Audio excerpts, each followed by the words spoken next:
नमस्कार, मैं हूं विभास वैभव और आप देख रहे हैं न्यूज बसेरा। आज फाइनली नीतीश कुमार रिजाइन दे दिए हैं और महागठबंधन से अलग हो गए हैं। इसी पर आज हम चर्चा करेंगे और चर्चा करने के लिए जुट चुके हैं सीओ कुमार सिन्हा जी और आनंद पॉल जी। सीओ कुमार सिन्हा जी, जैसे कि महागठबंधन से आज नीतीश कुमार फाइनली अलग हो गए और रिजाइन राज्यपाल को सौंप दिए हैं और आज ही शपथ ग्रहण भी लेंगे। इस पर आप क्या कहिएगा? देखिए, अब जो भी घटनाएं घट रही है उस घटने के पीछे जो है मेन चीज़ है कि जो है 2024 का जो लोकसभा चुनाव है उसको ध्यान में रखकर सब लोगों का सोच बदल रहा है कि चुनाव में जनता का वोटिंग बिहेवियर क्या नज़र आ रहा है। उस आलोक में लोग सत्ता में और कुर्सी अदला बदली की बात कर रहे हैं। साथ ही साथ नीतीश कुमार एक बहुत माहिर राजनीतिज्ञ हैं और ऐसे हैं कि वो सत्ता, उनको कुर्सी कुमार भी लोग कहते हैं। और अभी तक भारत की राजनीति में आया राम गया राम की बातें आई थी, जिसे एंटी डिफेक्शन बिल के द्वारा आया राम और गया राम की एक तरह से समाप्त हो गया। लेकिन आज ज़रूरत है कि पूरे पार्टी पलट जाती है, इसलिए कोई ऐसे नियम अधिनियम कानून की ज़रूरत है जो पलटू राम वाली राजनीति को भी रोक सके। यह देश को बहुत ज़रूरी है। पूरे पार्टी जनता का मैंडेट जिन लोगों ने दिया है उसके के साथ नहीं रह करके और बहुमत को गिना करके, बहुमत का आंकड़ा गिना करके सत्तासीन हो जाते हैं तो वह जनता के मैंडेट के विरुद्ध होता है। तो देश में एक ऐसे कानून की आवश्यकता मैं महसूस कर रहा हूँ जो पलटू राम की प्रकृति को रोके। जिस तरह आया राम गया राम की प्रकृति को जो 67 के दशक में जो चल रहा था और बहुत से पूरे हरियाणा में, बिहार में, उत्तर प्रदेश में जो आया राम गया राम की पॉलिटिक्स थी, उस आया राम गया राम पॉलिटिक्स को जिस तरह एंटी डिफेक्शन बिल ने रोक लगा दिया, उसी तरह पलटू राम की पॉलिटिक्स जो है पूरे सत्ता ही पलट जाए, इस जो मैंडेट के विरुद्ध है उस पर भी रोक लगने के लिए एक नियम कानून की आवश्यकता मैं महसूस कर रहा हूँ। क्योंकि एक बार नहीं, यह जो है 5-5, 6-6, 7-7 बार लोग जो पलट जा रहे हैं। 9वीं बार नीतीश कुमार 9वीं बार मुख्यमंत्री का शपथ लेंगे। 9वीं बार शपथ ले रहे हैं, उसमें 6-7 बार वह पलटू मार करके अपने आप को पलटू राम का ख्याति प्राप्त करके पलटू कुर्सी बाबू बन गए हैं। तो इसमें जो है जनता के मैंडेट को ध्यान में रखना है। काम तो ठीक है, अच्छा काम बुरा काम अपना जो है एक पक्ष ही है।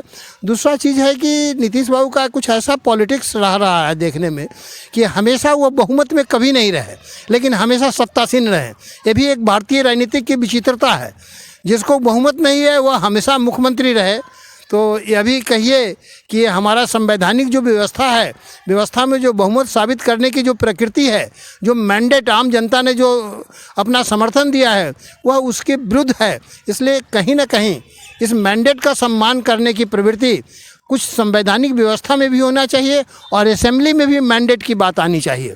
अगर जिस सिद्धांत पर, जिस उद्देश्य के लिए चुनाव लड़ करके वह जीतते हैं, अगर उससे भटकते हैं तो उनकी सदस्यता की समाप्ति पर भी विचार किया जाना चाहिए।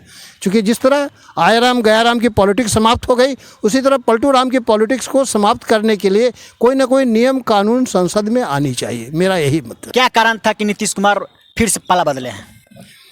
देखिए, उनको लग रहा है कि आगे आने वाले चुनाव में शायद हम उतना सीट नहीं ले पाएँ, अपनी उतनी बड़ी भूमिका नहीं निभा सकें, तो आगे आने वाले चुनाव को ध्यान में रख कर के ही वह हमेशा वह अपनी कुर्सी बचाते हुए और आगे आने वाले चुनाव, दो ही राजनीतिक उद्देश्य उनका रहता है।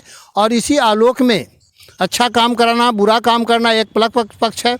और ऐसा लग रहा था कि नीतीश कुमार और जो दोनों आदमी जो साथे काम कर रहे थे, उस काम के क्रम में ऐसा प्रतीत हो रहा था कि तेजस्वी यादव की कुछ पॉपुलैरिटी बढ़ रही है।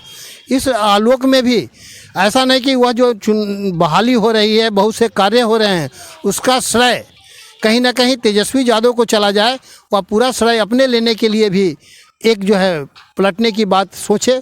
और अगला चुनाव है 2024 का, चुनाव को ध्यान में रखकर। आनंद पॉल जी, जिस तरह से नीतीश कुमार हर बार पाला बदलते हैं, आपको नहीं लगता है कि इससे न्नीतीश कुमार की छवि पर प्रभाव पड़ेगा? पहले न्यूज बेसरा के जितने दर्शक हैं उनको नमस्कार। मेरा नीतीश जी के छवि पे तो जो पढ़ना था वो पढ़ ही रहा है, लेकिन वो क्या समझ कर क्या सोच कर वो पलटी मारते हैं वे वही समझते हैं और दूसरा कोई नहीं समझ पाता है। अब क्या उनसे राजनीतिक फ़ायदा होगी, मुझे लगता है कि लोकसभा का जो चुनाव है उसके मद्देनज़र रखते हुए उन्होंने ऐसा काम किया है और जाके बीजेपी के संग अपना सरकार बना ली है। भाजपा जो नाम तय किया है उप मुख्यमंत्री का, वो सम्राट चौधरी और विजय सिन्हा का नाम लिया जा रहा है। इस संदर्भ में जो है मेरा अपना कहना है कि अभी भारत की राजनीतिक में खासकर जो है 1967 के बाद जिस समय राम लखन सिंह यादव जो है सत्ता में केवी सहायक के साथ मिल करके आने लगे और धीरे धीरे कुछ बैकवर्ड का प्रभुत्व बढ़ने लगा, उसी क्रम में फिर 1977 के बाद कर्पूरी ठाकुर का बच्चा आया प्रभाव, फिर लालू यादव का आया और इस क्रम में जो एक भावना राजनीतिक में हिस्सेदारी की जो भावना बनी कि हर वर्ग अपने अपने हिस्सेदारी की बात किया। पहले तो जो है कुछ जो पहले जो सामंती वर्ग थे वह हिस्सेदारी देने को तैयार नहीं थे। हिस्सेदारी और सम्मान दोनों, कहा जाए कि हिस्सेदारी हो, पार्टिसिपेशन भागीदारी भी, और साथ ही साथ उनको इज्जत और सम्मान देने के लिए भी वो तैयार नहीं थे। लेकिन लालू यादव के प्रभाव से कहीं ना कहीं समाज में दबे हुए कुचले लोगों को में बोली में बुलंदी आया और अपनी बुलंदी से वह सम्मान और हिस्सेदारी लेने के लिए आगे बढ़ा। जो सामंती वर्ग थे उन्होंने एक समझौता किया कि हम इज्जत सम्मान तो देंगे लेकिन हिस्सेदारी नहीं देंगे। अभी जो है कर्पूरी जी को जो भारत रत्न मिला यह उसी नीति के तहत है। हम इज्जत सम्मान बहुत दे देंगे लेकिन आपको हिस्सेदारी नहीं देंगे, सत्ता में हिस्सेदारी नहीं देंगे। और यह इसी राजनीति के तहत अभी पूरे भारत की राजनीतिक चल रही है और बिहार की भी राजनीतिक चल रही है कि इज्जत सम्मान, दलित कुचले लोगों को इज्जत सम्मान खूब दे दो, इज्जत सम्मान जो है टोकरी से भर भर करके दे दो, उसमें क्या लगा हुआ है, लेकिन उनको हिस्सेदारी न दो। और ये देखेंगे कि जो जातीय जनगणना हुआ उससे जो एक प्रूफ आया कि किनकी कितनी आबादी है, उसके हिसाब से हिस्सेदारी देखिएगा। अगला टिकट जो मिलेगा वो जातीय जनगणना के आलोक में टिकट का वितरण नहीं होगा। और यह जो सोच है कि हम इज्जत सम्मान देंगे लेकिन भागीदारी नहीं लेने देंगे दलित वर्ग को, और यही सोच के तहत अभी बिहार की राजनीतिक चल रही है। अगले टिकट के बंटवारा में देख लीजिएगा जो जातीय जनगणना का जो आंकड़ा आया है उसके प्रतिकूल टिकट का बंटवारा होगा और कहीं ना कहीं सामंती लोग फिर टिकट लेकर के अपना जो है सभी राजनीतिक दल में, देखिए देश की जो राजनीतिक की प्रकृति है मल्टी पार्टी सिस्टम की प्रकृति है। यहाँ 2 पार्टी सिस्टम जो डेवलप कर रहा है, 2 पार्टी में क्या होता है कि दोनों पार्टी में सामंती लोग अपना प्रभाव दिखा करके भागीदारी ले लेते हैं, मंत्री बन जाते हैं और उनकी आबादी 1% आधा % रहता है, फिर भी वह हिस्सेदारी में वह जो है 20% 25% हिस्सेदारी लेकर के आगे बढ़ते हैं। और उनकी अभी राजनीतिक जो चल रही है कि इज्जत सम्मान खूब दो लेकिन भागीदारी नहीं दो। मैं जो भारतीय राजनीतिक को समझ रहा हूँ कि अभी हमारा समाज, हमारी राजनीतिक संक्रमण के दौर से गुजर रहा है, एक ट्रांजिशनल फेज से गुजर रहा है। पहले तो ना इज्जत देना था, सम्मान देना था, ना भागीदारी देना था। अब कम से कम सामंती लोग इज्जत और सम्मान देने को तैयार हो गए हैं, साथ बैठाने को तैयार हो गए हैं, लेकिन हिस्सेदारी देने को आज भी तैयार नहीं है। और इसी राजनीतिक तर्ज पर यह कहीं ना कहीं कहा जाए कि सत्ता का परिवर्तन हुआ है। यह जो पलटने की जो बात है या हिस्सेदारी नहीं देने की कारण ही हुआ है, मैं जो समझता हूं भारतीय राजनीतिक की जड़ को। आनंद पॉल जी, सम्राट चौधरी का पगड़ी का क्या होगा?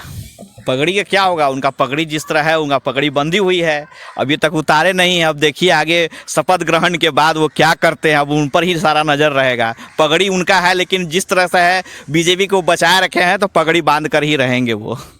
आपको लगता है कि पगड़ी उनका उतरेगा? नहीं, पगड़ी क्यों उतरेगा, पगड़ी तो बांध के रखे हैं कि अभी पूरा फाइनल उतारना है। अभी तो आधा उतरे हैं, फाइनल उतरेंगे। बोले थे कि नीतीश कुमार को जब तक गद्दी से नहीं उतार देते तब तक पगड़ी नहीं उतारेंगे हम। बोले राजनीतिक में बोलना वो सब कोई मायने नहीं रखता है, संभावनाओं का खेल है। जब जिसके दरवाजे कब भी बंद हो जाते हैं, किसी के लिए खुल जाते हैं, उसी तरह पर बंद हुआ फिर खुल गया। पगड़ी उतारना एक होता है अपना बोलने के लिए, अपना बोले हैं, लेकिन पगड़ी उतारने की बात अभी कुछ ऐसे बात। क्या आपको विश्वास है कि नीतीश कुमार फिर से नहीं पलटेंगे? देखिए उनका, आपको मैंने कहा 2 विपक्ष लेके चलते हैं। आप पॉकेट में ही 2 पॉकेट है उनका यहाँ, एक में शपथ पत्र रहता है, एक में त्याग पत्र रहता है। जब जिसको मन निकाल कर सर्टिफिकेट दे देते हैं, बात खत्म है। शिव कुमार सिन्हा जी, तेजस्वी यादव का भविष्य किस रूप में देखते हैं? देखिए, भविष्य के जहाँ तक प्रश्न है, मैं महसूस करता हूँ कि इस घटना के बाद लालू जी अपना कोई ना कोई चाल चलेंगे ही, चूँकि भी एक अनुभवी राजनीतिज्ञ हैं, यद्यपि वह केस मुकदमा में फंस करके उलझे हुए जरूर हैं उनका पूरा परिवार, लेकिन अभी भी उनका जन समर्थन कुछ न कुछ ज़मीन में है। और मैं महसूस करता हूँ कि उनका अभी जो पुराना उनका समीकरण था, माइक समीकरण था, मुस्लिम, यादव और कोयरी, यह तीनों मिलाकर के वह सत्ता में आए थे 1980 के दशक में। वह तीनों जाति को मिलाकर के सत्ता में आए थे। उनको राजनीतिक परिवेश में वह कुशवाहा को वहाँ से लोगों ने उनसे अलग कर दिया, इससे वो कमज़ोर हो गए और कुशवाहा को समता पार्टी के नाम से अलग हुआ। फिर कुशवाहा और लौ कुश के नाम पर नीतीश कुमार नेतृत्व करने लगे। हम महसूस करते हैं कि आगे लालू जी की राजनीतिक जो है फिर वह माइक समीकरण पर आएगा, मुस्लिम, यादव और कुशवाहा समीकरण लेकर के वह एक तागड़ा संघर्ष देने की स्थिति में रहेंगे। और टिकट के बंटवारे में हम महसूस करते हैं कि करीब 40 में 33 सीट है। वह देखिएगा अगला जो पार्लियामेंट्री चुनाव में वह जो है 10 यादव, 10 कुशवाहा और 10 मुस्लिम को टिकट दे करके एक बहुत बड़ा राजनीतिक पैतरा गेम खेलेंगे और चुनाव को प्रभावित करेंगे। ये तीनों जाति को गोलबंद करके एक कड़ा संघर्ष देने का प्रयास करेंगे। महागठबंधन की सरकार ने रोजगार दिया है, सरकारी नौकरियां दिया है। क्या बीजेपी के साथ नीतीश कुमार जाते हैं तो उस तरह से मिलेगा? देखिए, वो महसूस है हर युग में कुछ ना कुछ हर सरकार जनता के लिए तो काम करती ही है।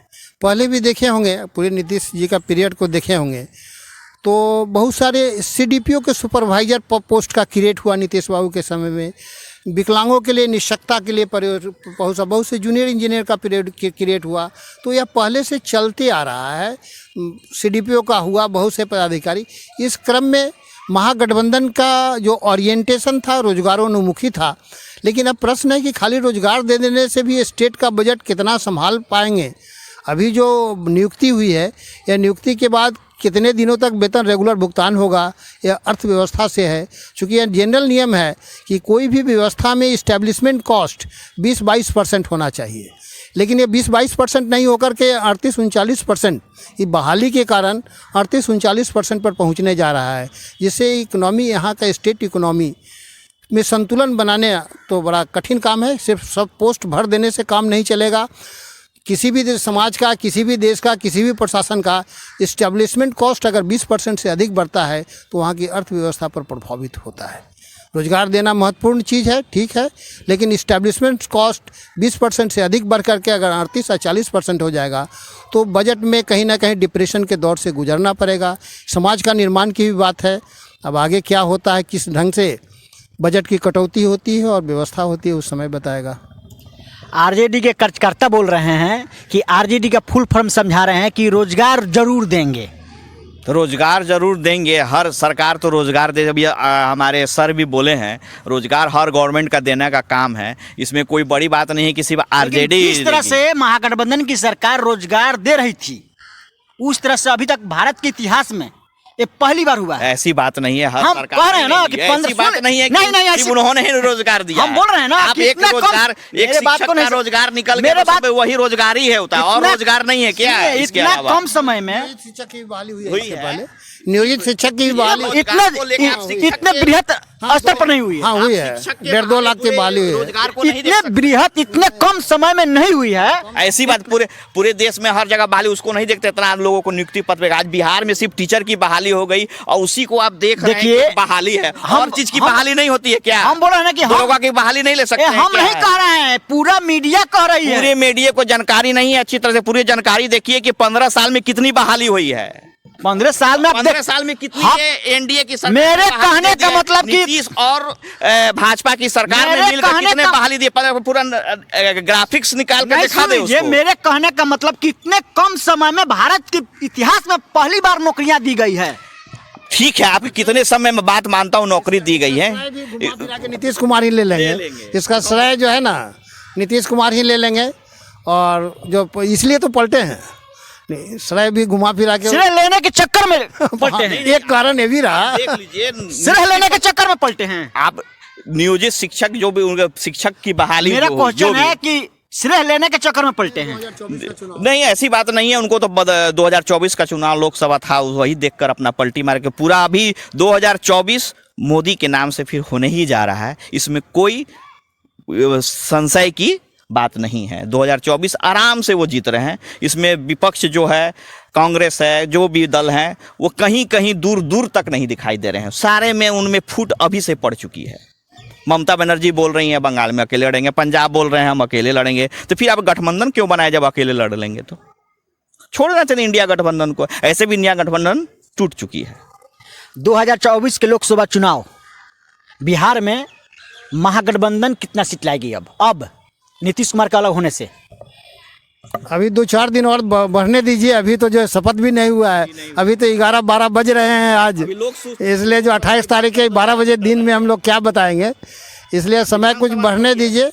और लोकसभा की बात करें, और लोकसभा में कहीं से कहीं बीजेपी अपने पक्ष में तो स्थिति करने में, हम लोकसभा ही की ही बात कर रहे हैं। 2024 के लोकसभा चुनाव, अब महागठबंधन जैसे कि नीतीश कुमार अलग हो चुके हैं, तो क्या महागठबंधन की स्थिति बिहार में क्या रहेगी?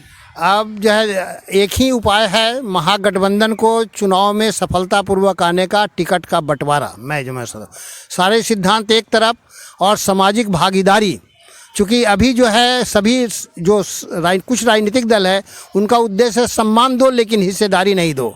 लालू जी का उद्देश्य है सम्मान मिले या ना मिले, हिस्सेदारी हम देंगे। अगर इस प्रिंसिपल को लेकर के चलेंगे तो कुछ टक्कर देंगे, अन्यथा जो है 40 में 40 बीजेपी निकल। चलिए, अभी देख रहे थे न्यूज़ बसेरा, फिर मिलते हैं अगले वीडियो में। तब तक के लिए जय हिंद। नमस्कार। बहुत अच्छा सर। अच्छा, चलिए और सोच लीजिए कुछ।